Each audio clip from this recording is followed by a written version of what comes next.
In recent times, we've had a lot of news about Christian leaders who have failed us, people we looked up to, people we expected to lead us, who have sinned, who have fallen.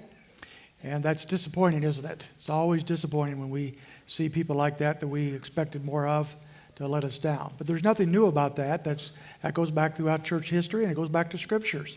We've been looking together at Hebrews chapter 11 at these men and women of faith.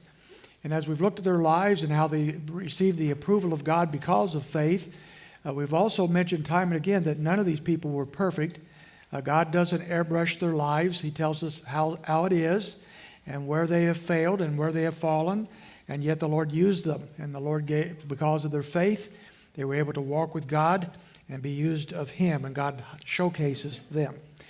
But today we're going to look at somebody who's not actually in Hebrews chapter 11, but he was a contemporary with Abraham.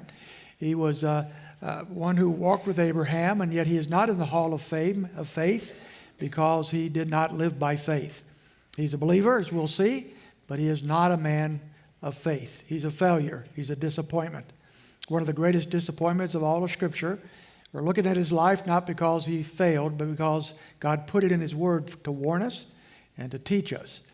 And so we want to look at Lot today. Look at 2 Peter chapter 2, verses 6 through 8.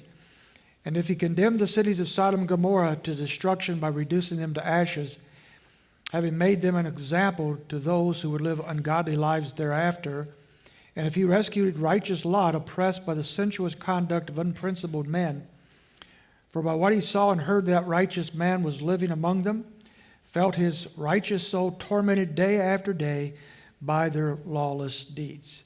I want to chronicle with you the life of Lot as he progressively turns in the wrong direction and ends his life in great misery. Not because we want to shake our head at him and say bad things about him or even think poorly of him, but because we want to learn what God has for us here. And we want to be warned by the life of this person.